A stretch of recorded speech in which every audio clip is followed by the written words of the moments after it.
이런 글자가 정말 세상에 존재한다고요? 캐나다의 젊은 언어학자 소피아는 학문적으로 놀라움을 느낀 적이 몇 번 있었지만 이번처럼 충격적인 경험은 처음이었습니다. 고대 언어와 문자 체계 연구로 유명한 국제학술 포럼에서 우연히 참석한 발표에서 그녀의 인생이 바뀔 줄은 상상도 못했죠.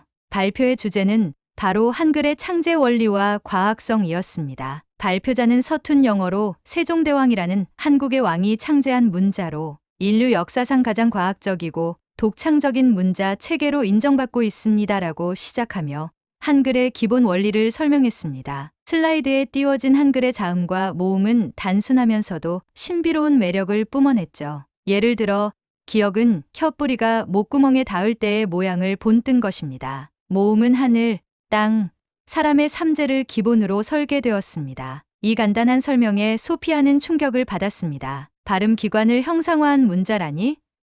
그리고 음소 단위로 이토록 간결하고 체계적으로 구성된 문자라니. 대체 어떤 사고방식에서 이런 문자가 탄생할 수 있었던 거지? 그녀는 발표가 끝난 후에도 한참을 멍하니 앉아 있었습니다. 발표자가 가져온 한글 관련 자료를 손에 쥐고 있는 동안 그녀는 정신이 몽롱한 상태로 이런 생각이 들었죠. 언어는 단순히 의사소통의 도구가 아니다. 언어가 이토록 창조적이고 인간의 사고를 근본적으로 바꿀 수 있다면 세상의 모든 문자를 한글처럼 체계화할 수 있지 않을까? 한글 창제 배경에 숨겨진 인류애의 가치. 소피아는 그날 밤 호텔 방으로 돌아와 한글에 대한 자료를 더 찾아보기 시작했습니다. 특히 세종대왕이라는 이름이 그녀의 머릿속을 떠나지 않았습니다. 한 나라의 왕이 굳이 문자를 직접 창제할 이유가 뭐였을까? 세종대왕에 대한 자료를 읽던 소피아는 한 문구에서 깊은 감동을 받았습니다. 우리나라의 말이 중국과 달라 문자로 적지 못해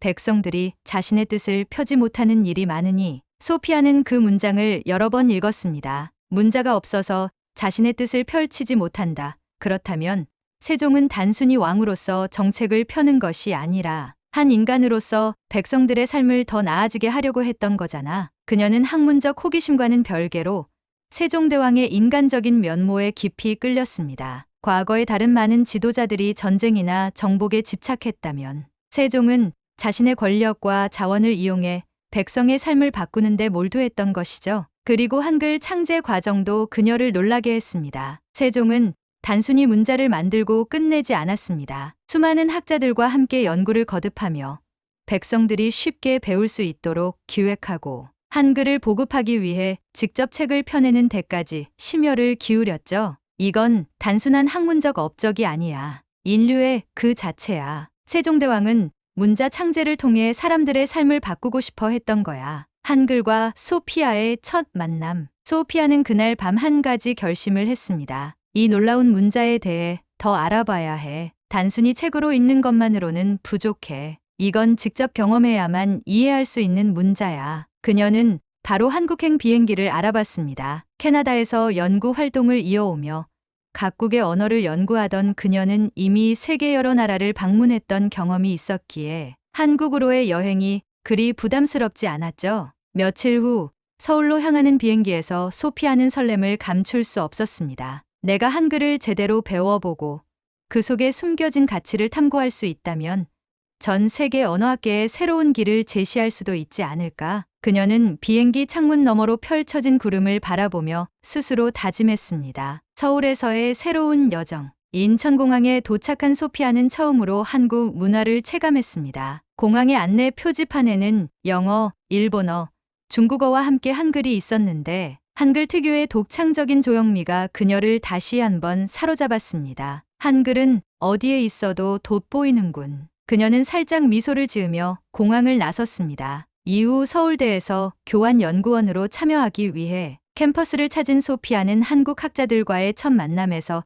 한글의 가치에 대해 흥미로운 논의를 나눴습니다. 한글은 단순히 조선의 문자가 아닙니다. 오늘날 전 세계적으로도 그 과학성과 독창성이 인정받고 있죠. 한국 교수의 말에 소피아는 고개를 끄덕이며 대답했습니다. 저도 그렇게 생각합니다. 하지만 한글이 단순히 학문적 성취로 끝나지 않았다는 점이 더욱 흥미로워요. 백성들의 삶을 직접적으로 바꾸기 위해 창제된 문자라니요. 교수는 미소를 지으며 말했습니다. 그래서 한글은 단순히 과거의 유산으로만 남아있지 않아요. 여전히 발전 가능성이 무궁무진한 문자니까요. 그날 밤 소피아는 연구실에서 조용히 한글을 따라 쓰기 시작했습니다. 처음에는 낯설고 어렵게 느껴졌지만 자음과 모음을 조합하는 과정이 마치 퍼즐을 맞추는 것처럼 흥미로웠습니다. 이렇게 간단한 원리로 모든 소리를 표현할 수 있다니. 그녀는 손글씨 연습을 하다가 갑자기 아이디어가 떠올랐습니다. 이 문자가 과거 조선의 백성들에게 도움을 주었다면 지금 이 시대에도 문자로 인해 소외된 사람들에게 똑같은 도움을 줄 수 있지 않을까. 특히 문자가 없는 소수, 민족 언어에 한글을 적용할 수 있다면 언어와 문화를 보존하는 데 큰 역할을 하지 않을까. 그녀의 가슴은 뜨겁게 뛰기 시작했습니다. 소피아는 서울대학교 교환연구원으로 본격적인 한글 연구를 시작하면서 새로운 세상에 발을 들였습니다. 처음엔 훈민정음의 창제 원리와 한글의 독창성을 분석하는 데 집중했지만 곧 그녀의 연구는 현대의 한글을 어떻게 활용할 수 있을지에 대한 고민으로 확장되었습니다. 한글은 단순히 15세기에 머물러 있는 문자가 아니야. 이건 지금도 그리고 앞으로도 전 세계에서 활용될 수 있는 잠재력을 가진 문자야. 소피아는 그런 생각을 품고 한글 연구에 몰두했지만 그녀의 열정이 항상 순조로운 결과로 이어지지는 않았습니다. 서울대학교의 언어학 연구실은 항상 활기차고 열정적인 분위기로 가득했습니다. 소피아는 이곳에서 한국 학자들과 긴밀하게 협력하며 한글의 과학적 설계 원리를 학문적으로 증명하는 작업을 진행했습니다. 한글의 창제 원리를 디지털 언어 처리와 연결해 현대적인 활용 가능성을 제시하려는 그녀의 연구는 동료 연구원들 사이에서도 주목받았습니다. 한글은 다른 문자들과 비교했을 때 그 구조적 규칙성이 정말 놀라워요. 예를 들어 자음과 모음을 조합해 소리를 표현하는 방식은 단순하면서도 체계적이죠. 그녀의 설명에 한 동료 연구원은 고개를 끄덕였습니다. 맞아요. 이런 규칙성 덕분에 한글은 디지털 환경에서 처리하기 훨씬 쉬운 문자로 평가받고 있죠. 그러나 일부 연구원들은 소피아의 열정적인 주장에 의문을 제기하기도 했습니다. 한글이 아무리 과학적이라고 해도 다른 언어 체계에 바로 적용하는 건 현실적으로 어렵지 않을까요? 특히 소수 민족 언어 보존에 사용한다는 건 너무 이상적이에요. 맞아요. 문자가 단순히 효율적이라고 해서 모든 상황에서 적합한 건 아니잖아요. 소피아는 이 같은 비판에 당황했지만 이를 받아들이기로 했습니다. 과학적이라고 무조건 받아들여지는 건 아니야. 내가 더 명확하게 증명해야 해. 그날 밤 그녀는 연구실에 홀로 남아 한글의 구조와 다른 문자 체계와의 비교, 분석 작업을 반복했습니다. 예를 들어 로마 알파벳은 조합 규칙이 자유롭지만 체계성이 부족하고 중국어의 한자는 시각적으로 아름답지만 배우기 어려운 점이 많았습니다. 그에 비해 한글은 발음, 기관의 형태를 반영해 설계된 문자라는 점에서 독보적이었죠. 그래, 한글은 구조적 완결성만으로도 충분히 경쟁력이 있어. 문제는 이걸 어떻게 증명하고 설득력 있게 전달할 수 있느냐는 거야. 연구에 몰두하던 중에도 소피아는 한국의 일상 문화 속에서 한글의 매력을 새롭게 발견하곤 했습니다. 특히 한국의 서예 수업에 참여한 경험은 그녀에게 큰 영감을 주었습니다. 서예 선생님은 붓을 들고 한글 자음을 하나씩 써 내려가며 설명했습니다. 한글은 글씨체로도 문화적 가치를 가집니다. 선과 곡선의 조화 속에서 단순한 문자임에도 깊은 미학적 아름다움을 느낄 수 있죠. 소피아는 붓으로 직접 한글을 써보며 그 의미를 체감했습니다. 한 획 한 획 집중해서 써 내려가는 과정에서 그녀는 한글이 단순히 글을 읽고 쓰는 도구를 넘어 예술적 표현의 매개체로도 활용될 수 있음을 깨달았습니다. 문자에 이렇게까지 미학적 요소를 부여하다니 정말 놀라워. 단순히 효율적일 뿐만 아니라 문화와 감성을 담아낸 문자라니. 한편 한국의 지하철을 탈 때마다 그녀는 또 다른 차원에서 한글의 효율성을 느꼈습니다. 깔끔하고 직관적인 표지판, 한글의 단순하면서도 직관적인 디자인은 그녀에게 깊은 인상을 남겼습니다. 여기선 문자와 시스템이 정말 완벽히 조화를 이루고 있네. 한글이야말로 누구나 쉽게 접근할 수 있는 문자야. 몇 달간의 연구 끝에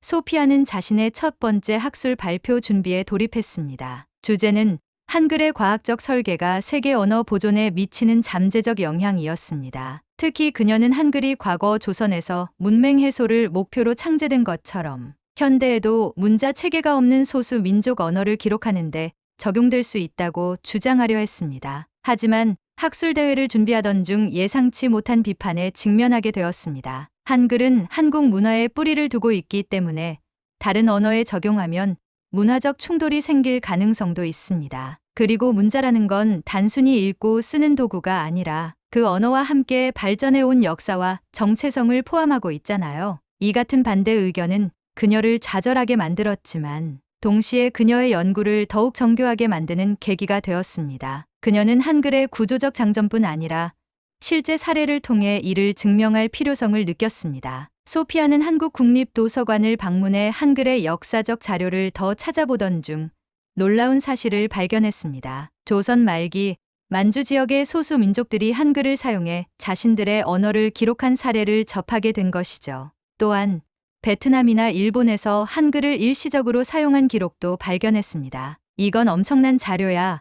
한글이 과거의 다른 언어를 기록하는데 실제로 사용된 적이 있었다면 지금도 충분히 가능하다는 걸 증명할 수 있어. 소피아는 이 자료들을 기반으로 자신의 연구를 더욱 구체화했습니다. 그녀는 과거 사례를 현대의 소수 민족 언어 보존 프로젝트와 연결짓는 아이디어를 발전시켰고 이를 기반으로 학술대회 발표 자료를 준비했습니다. 소피아는 한글의 과학성과 응용 가능성을 증명하기 위해 준비한 국제 학술대회 발표를 앞두고 긴장과 설렘이 뒤섞인 심경으로 런던행 비행기에 올랐습니다. 그녀가 준비한 발표 주제는 한글 인류 역사상 가장 과학적인 문자와 그 현대적 활용으로 한글이 가진 독창성과 현대적 잠재력을 알리는 자리였습니다. 하지만 그녀는 이 발표가 쉬운 도전이 아님을 누구보다 잘 알고 있었습니다. 내 연구가 과연 학문적으로 설득력을 가질 수 있을까? 너무 이상적이거나 현실과 동떨어진 주장으로 보이면 어쩌지? 긴 비행 내내 그녀의 머릿속은 여러 가지 걱정으로 가득했습니다. 하지만 동시에 확신도 있었습니다. 한글이 이토록 완벽한 구조와 철학을 갖고 있다면 반드시 세계에서도 그 가치를 인정받을 수 있을 거야. 대회 둘째 날 소피아의 발표 시간이 되자 약 300여 명의 청중이 자리한 대강당에 긴장감이 감돌았습니다. 세계 각국의 언어학자들과 연구자들, 정책 담당자들이 한자리에 모였고 소피아는 무대 위로 걸어나갔습니다. 그녀는 잠시 깊은 숨을 들이마신 뒤 준비한 첫 슬라이드를 띄웠습니다. 여러분, 제가 오늘 여러분께 소개할 문자는 한국의 한글입니다. 스크린에는 한글 자음과 모음의 기본 형태가 큼지막하게 띄워졌고 청중들은 호기심 어린 눈빛으로 화면을 바라보았습니다. 소피아는 이어 발표를 시작했습니다. 한글은 15세기 조선이라는 작은 동아시아 왕국에서 창제된 문자입니다. 하지만 이 문자는 단순히 지역적, 역사적 유산에 그치지 않습니다. 한글은 인류 문자의 역사 속에서도 독창성과 과학적 설계라는 측면에서 독보적인 위치를 차지하고 있습니다. 그녀는 발표 초반에 한글의 창제 원리를 설명하며 청중의 관심을 끌었습니다. 여기 보이는 자음은 인간 발음 기관의 모양을 본떠 설계된 것입니다. 기역은 혀가 목구멍을 막는 형태를, 미음은 입술을 다물고 소리를 내는 모양을 본떴습니다. 모음은 하늘, 땅, 사람이라는 동양 철학의 삼재 사상을 반영해 설계되었습니다. 그리고 이런 기본 원리를 바탕으로 어떤 소리든 체계적으로 표현할 수 있는 조합 방식이 만들어졌습니다. 청중들은 고개를 끄덕이며 관심을 보이기 시작했습니다. 일부는 노트북에 열심히 기록하거나 스마트폰으로 화면을 촬영하기도 했습니다. 소피아는 한글의 역사적 가치에 이어 현대적 활용 가능성에 대해 이야기했습니다. 한글은 15세기에도 백성들의 문맹을 해소하기 위해 창제된 문자였습니다. 당시 세종대왕은 문자 없는 백성들이 자신의 생각을 표현할 수 없다는 점에 착안의 한글을 만들었습니다. 그리고 지금 한글은 또 다른 시대적 필요를 충족시킬 수 있습니다. 그녀는 발표의 핵심으로 넘어갔습니다. 오늘날 약 7,000개의 언어가 존재하지만 그중 절반 이상이 문자 체계가 없는 언어입니다. 문자 체계가 없다는 것은 그 언어를 기록하거나 후대에 전달할 수 없다는 뜻이며 이는 곧 문화와 역사의 단절을 의미합니다. 저는 한글이 이러한 언어들을 기록하는데 최적의 솔루션이 될 수 있다고 믿습니다. 그녀는 과거 사례를 들어 주장을 뒷받침했습니다. 한글은 조선 말기 만주 지역의 소수 민족 언어를 기록하는 데 사용된 적이 있습니다. 또한 베트남과 일본에서도 한글을 보조 문자로 사용한 사례가 있습니다. 이러한 역사적 경험은 한글이 단순히 한국어를 표현하는 문자에 그치지 않고 다양한 언어를 기록하는 데 활용될 수 있음을 보여줍니다. 이어 소피아는 한글의 디지털 환경에서의 우수성도 강조했습니다. 한글의 규칙성과 단순성은 디지털 시대에도 큰 강점을 가집니다. 오늘날 많은 언어가 디지털화되면서 문자 체계의 효율성이 중요한 요소로 떠오르고 있습니다. 한글은 문자 처리 시스템에서 낮은 복잡도로 높은 효율을 발휘할 수 있는 문자입니다. 발표가 끝나자 강당은 큰 박수로 가득 찼습니다. 하지만 곧이어 이어진 질문 시간은 소피아에게 또 다른 도전의 시간이었습니다. 먼저 한중년의 언어학자가 손을 들고 질문했습니다. 소피아 박사님, 흥미로운 발표였습니다. 하지만 문자 체계는 단순한 도구가 아니라 그 언어와 공동체의 문화적 정체성을 반영하는 상징입니다. 한글을 다른 언어에 적용한다면 그들의 문화적 독립성을 침해할 위험은 없을까요? 소피아는 질문의 중요성을 인정하며 답했습니다. 맞습니다. 문자는 단순히 읽고 쓰는 도구가 아니라 한 공동체의 정체성을 담고 있습니다. 하지만 제가 제안하는 방식은 기존 문화를 대체하는 것이 아니라 문자가 없는 언어를 기록하고 보존하는 데 초점을 맞추고 있습니다. 이는 오히려 그들의 언어와 문화를 더 오래 보존하는 데 기여할 수 있다고 생각합니다. 또 다른 학자가 손을 들고 물었습니다. 한글이 구조적으로 우수하다는 것은 이해했습니다. 하지만 다른 언어들, 특히 음운 체계가 복잡하거나 특수한 언어에도 한글이 효과적으로 적용될 수 있을까요? 소피아는 미소를 지으며 답했습니다. 훌륭한 질문입니다. 물론 모든 언어에 완벽히 동일한 방식으로 적용되지는 않을 것입니다. 하지만 한글의 체계성과 유연성은 대부분의 음운 체계를 표현하는 데 충분히 적합하다고 봅니다. 그리고 이를 증명하기 위해 저는 실제 소수 민족 언어의 한글을 적용한 사례 연구를 진행할 계획입니다. 질문과 답변이 오가면서 강당의 분위기는 점점 뜨거워졌습니다. 발표가 끝난 후 한 중년의 한국인 학자가 소피아에게 다가왔습니다. 그는 유네스코에서 문자 보존 프로젝트를 담당하고 있다고 소개하며 말을 꺼냈습니다. 소피아 박사님, 한글의 가능성을 학문적으로 증명해 주신 점에 감명을 받았습니다. 저희가 진행 중인 소수 민족 언어 보존 프로젝트에 한글을 도입하는 방안을 검토하고 싶습니다. 박사님께서 참여해 주신다면 큰 도움이 될 것입니다. 소피아는 순간 놀라움을 감추지 못했습니다. 정말인가요? 제가 그 프로젝트에 참여할 수 있다면 더없이 영광일 것입니다. 한글이 인류의 언어와 문화를 보존하는 데 기여할 수 있다면 제 연구는 정말 보람 있는 결과로 이어질 것입니다. 그날 밤 호텔방에 돌아온 소피아는 창밖의 야경을 보며 깊은 생각에 잠겼습니다. 15세기 조선에서 창제된 이 작은 문자가 이제는 전 세계 사람들의 언어와 문화를 지키는 도구로 사용될 수 있다니 정말 놀라운 일이야. 그녀는 앞으로의 연구와 협력 프로젝트를 떠올리며 새로운 열정으로 가슴이 뛰었습니다. 유네스코와의 협력은 소피아의 삶을 완전히 바꿔 놓았습니다. 그녀는 유네스코의 소수 민족 언어 보존 프로젝트 팀에 공식적으로 합류하며 한글을 활용해 문자 체계가 없는 언어를 기록하고 보존하는 방안을 구체화하기 시작했습니다. 한글은 단순히 한국의 문자가 아니라 전 세계의 언어와 문화를 보호할 수 있는 도구로서 역할을 할 수 있습니다. 소피아는 프로젝트의 첫 회의에서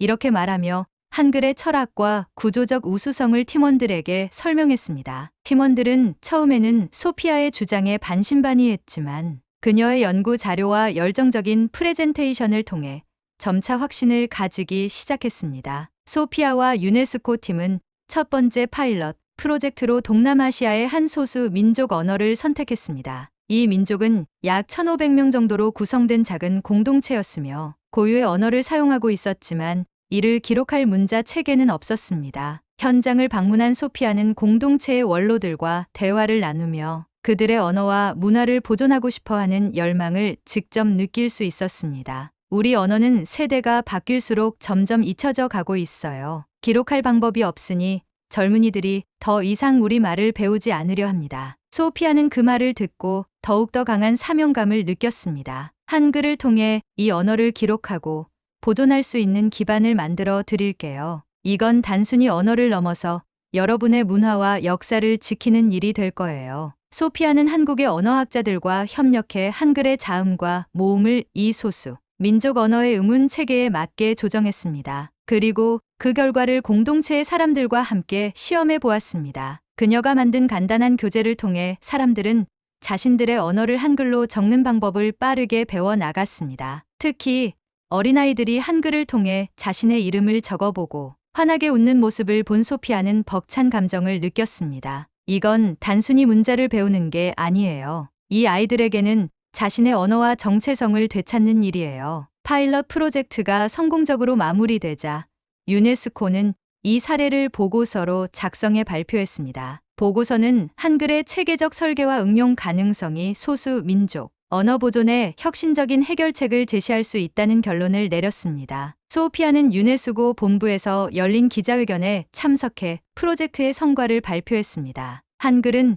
그저 문자 체계에 머무르지 않습니다. 이것은 세종대왕의 철학과 인류애가 담긴 유산입니다. 한글은 언어를 넘어 사람들의 문화와 역사를 기록하고 이어주는 다리가 될 수 있습니다. 그날 소피아의 발표는 전 세계 언론의 주목을 받았습니다. 여러 국제 언론 매체들은 한글을 활용한 언어 보존 프로젝트를 21세기 언어학의 혁신으로 평가했으며 소피아를 한글의 세계화에 기여한 선구자라고 칭했습니다. 소피아는 한글의 가치를 더 많은 사람들에게 알리기 위해 유튜브 채널을 개설했습니다. 그녀는 채널에서 한글의 창제 원리와 독창성, 그리고 프로젝트의 성공 사례를 생생하게 전했습니다. 한글의 미학적 아름다움부터 디지털 환경에서의 실용성까지 다양한 콘텐츠를 제작한 소피아의 채널은 빠르게 성장했습니다. 전 세계 사람들이 댓글을 통해 소피아의 활동에 응원을 보내왔습니다. 한글이 이렇게 특별한 문자라는 걸 처음 알았어요. 정말 감동적입니다. 소피아 박사님 덕분에 한글에 대한 새로운 시각을 갖게 되었어요. 감사합니다. 우리 지역에서도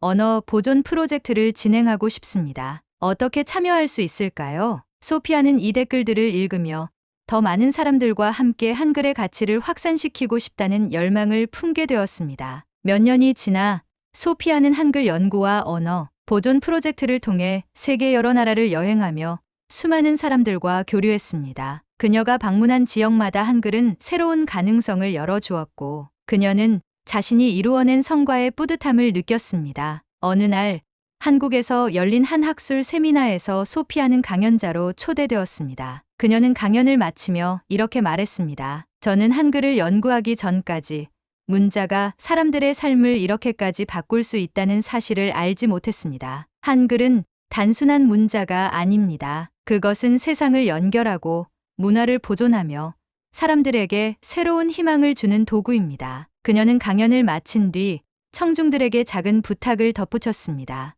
여러분도 한글의 가치를 더 널리 알려주세요. 한글은 한국만의 유산이 아니라 이제 전 세계를 위한 유산입니다. 소피아는 강연을 마치고 무대를 내려오며 속으로 다짐했습니다. 세종대왕이 시작한 이 위대한 꿈을 내가 조금이라도 이어가고 있다는 게 정말 행복해. 한글과 함께하는 내 여정은 앞으로도 계속될 거야. 소피아의 이야기는 단순히 한글을 학문적으로 연구한 것을 넘어 그것을 실질적으로 활용해 사람들의 삶에 긍정적인 변화를 일으킨 여정이었습니다. 그녀는 한글의 글로벌 잠재력을 증명했을 뿐 아니라 언어와 문화를 사랑하는 모든 이들에게 영감을 주었습니다. 한글, 그 작은 글자가 만들어낸 큰 기적은 이제부터가 시작입니다.